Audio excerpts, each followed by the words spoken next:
Jonathon Haidt, very nice to meet you on this World Mental Health Day. Oh, Prince Harry, what an honor to meet you. Thank you for spending time with me and having this discussion about your book, The Anxious Generation, which, funny enough, aligns very well with the insight sessions that we've been doing with young people in numerous different countries. Perhaps the best way to start is for the people that haven't heard of your book or haven't even had a chance to read your book. What is The Anxious Generation about, and what is the clearest, most important message and takeaway from it? The Anxious Generation is about a big change that happened for young people born after 1995. There's never been such a sharp generational shift. Those who were born in the late 90s and afterwards, it turned out when they hit puberty, they had very, very high rates of anxiety, depression, self-harm, and suicide. All of those went up. And they all went up right around 2010 to 2012, in that region, everything goes up. Not just in America, but all over the English-speaking world and in Scandinavia and some other parts as well. And then what happens is between 2010 and 2015, the technology changes such that young people, they trade in their flip phones for smartphones. And now, with a front-facing camera, high-speed internet, 1 million apps that are competing with each other to hook kids' attention. And so if you went through puberty in the early 2010s, your brain was influenced in early puberty in ways that set you up for worse mental health, especially depression, anxiety. Whereas the millennials were basically done with puberty. They didn't get all this stuff until they were in college, until they were at least 18. So they went through that critical period of puberty and they came out okay. So the Anxious Generation is helping us understand the incredible destructive force of this transformation of childhood between 2010 and 2015, and then what we can do now to stop that from happening and to help those who already have been through it. So in many cases, the smartphone has and is stealing young people's childhood. Exactly. We are overprotecting our children in the real world and underprotecting them online. And both of those moves are mistakes. They're bad for development. For social media companies, there's a lot of finger pointing. It's very easy for social media companies to point the finger at parents and say, well, this is down to you, this is down to your parenting. Yeah. What do you say to that? Yeah. So if there were some parents who were getting this wrong and most parents were getting it right, then I'd be very receptive to that argument. But once kids get a phone and social media, the rest of family life turns into a fight over screen time. And this is happening everywhere. This is happening in Silicon Valley, where the parents know what's going on. In fact, in Silicon Valley, you're much more likely to find parents who say, no, you cannot have this because we know how bad it is. Why do we give our 10-year-olds a phone? The main reason is because everyone else did. We don't want our daughter to be the only one who's left out. I'm facing this now with my 14-year-old daughter on Snapchat. So the tech companies put us in a bind, and then they're trying to blame us for what they did. A few companies, 3 or 4 companies, largely own childhood now. They have far more influence on our children than we do, at least in terms of the amount of time they can spend influencing. They vastly exceed the power of parents. And then they want to say, oh, but it's your fault. No, it's their fault. I've said in the past that, at least to a certain extent, families and parents used to know that your kids were safe under your own roof. They would go walking to school, coming back from school, go to the shops, whatever it was, and no matter what age. Of course, they get to a certain age where they can do those walks themselves, and then that once they're under your own roof, that they are presumably safe. Yeah, that's right. We can't say that anymore. No, that's right. A lot of the parents that we've spoken to, some of the stories are obviously incredibly harrowing, but they also talk about the banning of phones and the fact that a lot of the conflict that creates between parents and their children themselves. And obviously, a lot of parents, give their kids phones at a younger age to keep them safe, right? It's a double-edged sword. They want them to have their phone at school in case of an emergency, but once like any kid, if you have your phone, even if you're told you're not allowed to download that app, kids have a way of working around. But at the same time, you have the tech companies say that they can't verify age because of privacy concerns. Well, first, in terms of safety, I understand the parental need for safety. So if you're actually sending your kid out independently to go around town, to walk over to friends' houses, well, that's great. I applaud you. If you want to give your kid a phone so that if anything goes wrong, they can call you, great, give them a phone. Just don't give them a supercomputer connected to everyone in the world. Like, they don't need that. The millennials had flip phones. They went through puberty with flip phones to call each other, text each other, meet up. They came out fine. Gen Z went through puberty with a supercomputer, blocking out almost everything else in life. Everything goes down. Much less time with friends, much less sunlight, many fewer books, many fewer hobbies. You take almost everything out of childhood, you replace it with this and a bunch of million short videos. It's not much of a childhood. Talk to me about the statistics that are all over your book and they're probably ingrained in your brain when it comes to suicide, depression, lack of sleep amongst adolescents, and the differences between girls and boys and the effect that social media is having to them. For older teen girls, I think it's around 80% in America. But for the younger teen girls, it's something like 180%. It's nearly tripling. 10 to 14-year-old girls did not used to cut themselves before 2010. They did not used to kill themselves. The rates were extremely low. Now, they're still low, thank God.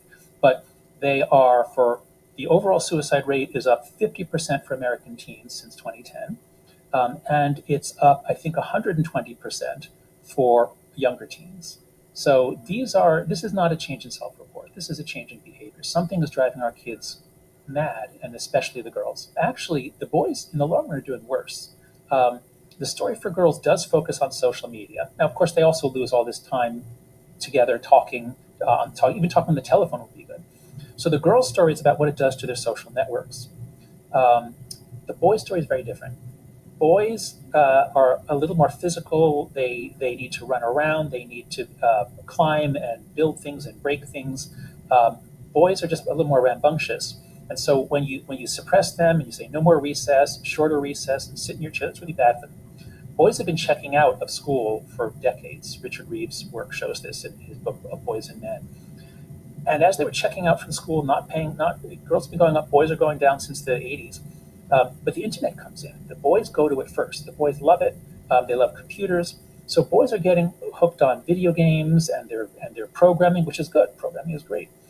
And their mental health is stable in the 90s and early 2000s. But once you get to the high-speed internet, the amazing multiplayer games, which are much more addictive than, I remember when Pong came out, like a ping pong game. If you check in on the kids at 14, the boys are doing better. The girls, a lot of them are very anxious. They're very diminished. They're unhappy. The boys are playing video games. They're actually enjoying those. But for that reason, they're failing to do anything that will turn them into men. They're not having the growing or toughening experiences. They're not developing the social skills. This is what a lot of employers say. The boys won't make eye contact. So the boys are really having their social development interfered with. The loss of the play-based childhood and the move on to a phone-based childhood might be doing more harm to the boys than the girls. This is one of the problems that I have. I mean, we're both dads. These apps have been specifically designed to hook and keep children online for as long as possible. That's right. Mindless scrolling. And during that scrolling, they have content that is pushed to them, content that they wouldn't otherwise go looking for, to keep them online for longer. And some of that content ends up suggesting suicide. That's right.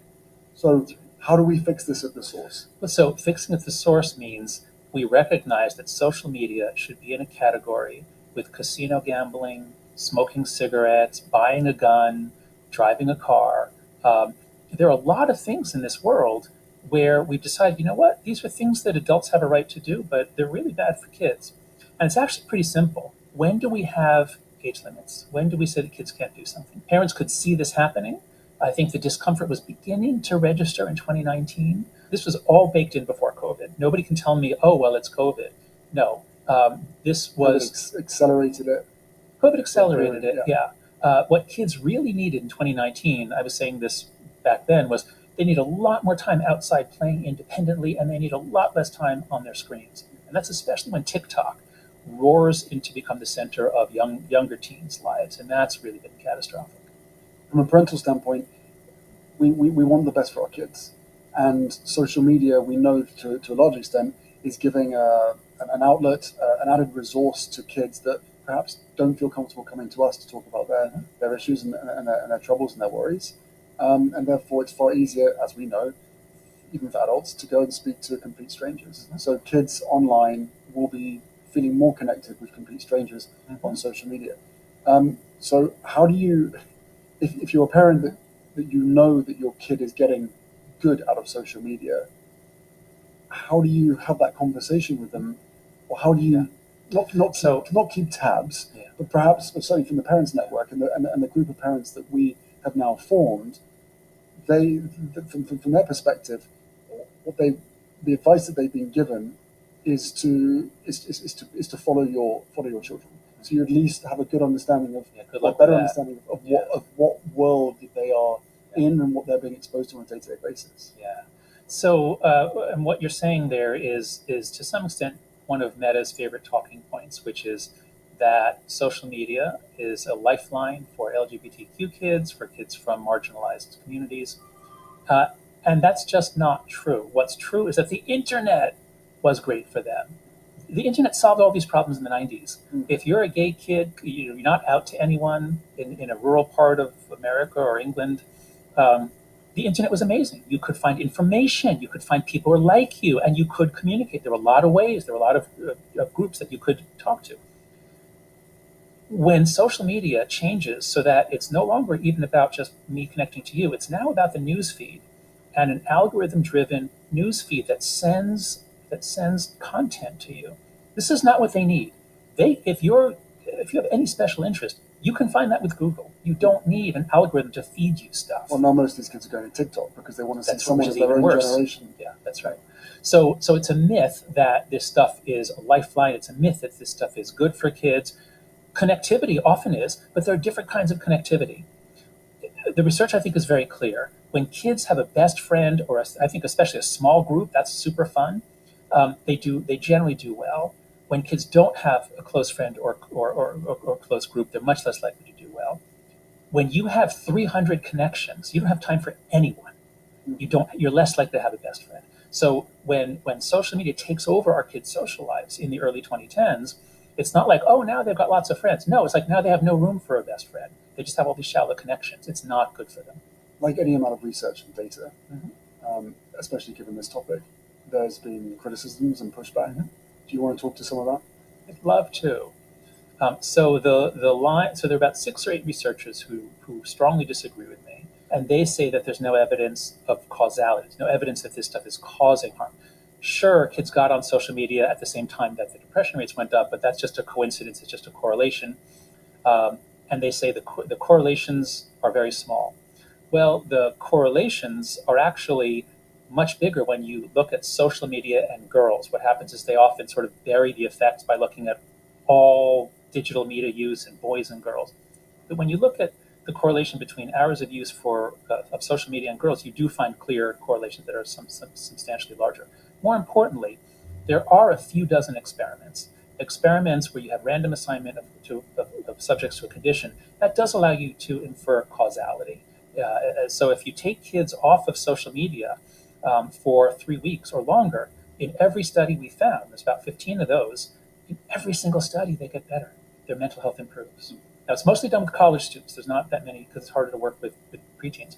But but the claim that I only have correlational evidence is just flat out false. I've gathered all the experiments I can find, and all of the experiments that go for 2 or 3 weeks or longer, they show benefits to getting off.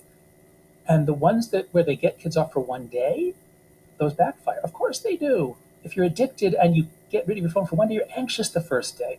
So what some researchers have done is they just merge all the studies together and they say, look, overall there's no benefit. No, if you keep the kid off to get past withdrawal effect, there's a benefit. So that's the game. That's the difference between correlation and causation. There's evidence of causation. But we also hear that from the kids. As I said, the insight sessions that's right. that we're having, no one from these companies is actually speaking to the children. Well, they are, as we know from Meta's study, the one that Frances Haugen leaked. They commissioned a qualitative study of teens in the US and the UK, and a quote was something like, teens blame Instagram for making body image problems and social comparison worse. This response was consistent and unbid, something like that. Like, they didn't ask the question, but in these open-ended sessions, these girls especially, in both of our countries, are saying, yeah, Instagram really is messing me up. So that's another kind of evidence. Evidence isn't just experiments in a lab. If the teens themselves see the harm, and I challenge anyone, find me stories of teens who got a smartphone and social media, and their lives just flowered, and they were healthier and happier, and everything was happy.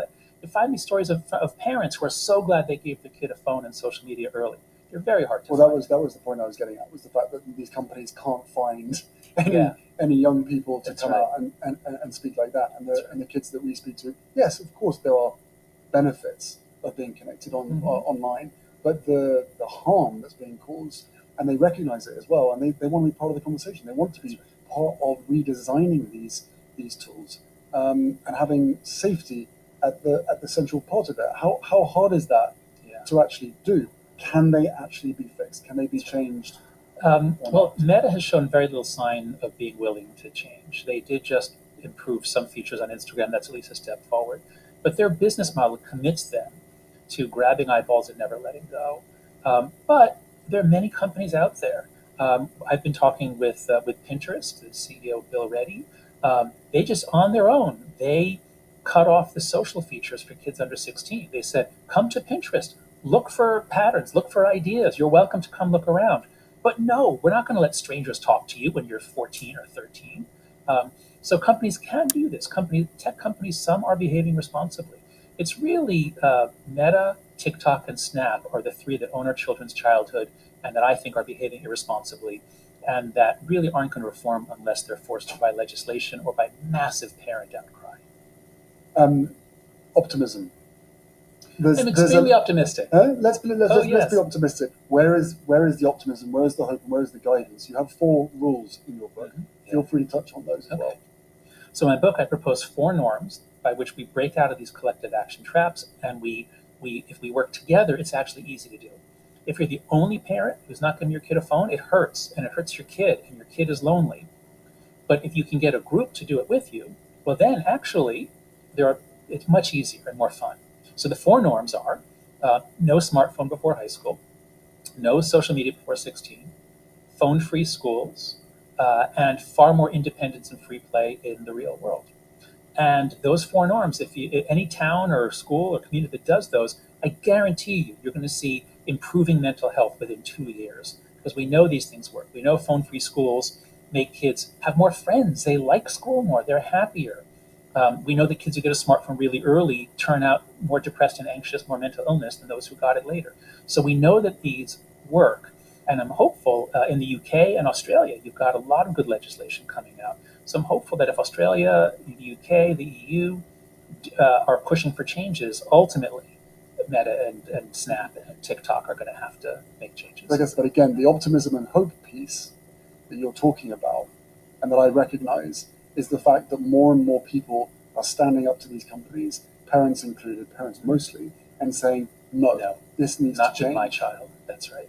This needs to change, and it is changing. And that's really the key. We're in a new era of networks. And the few companies that figured that out first got there first and took over our child's attention. They're very hard to dislodge now. But people connecting, and I got to say, especially mothers, there's a ferocity among mothers that I'm seeing. When you threaten their children, they want to do something, and they are. So that's the most important point.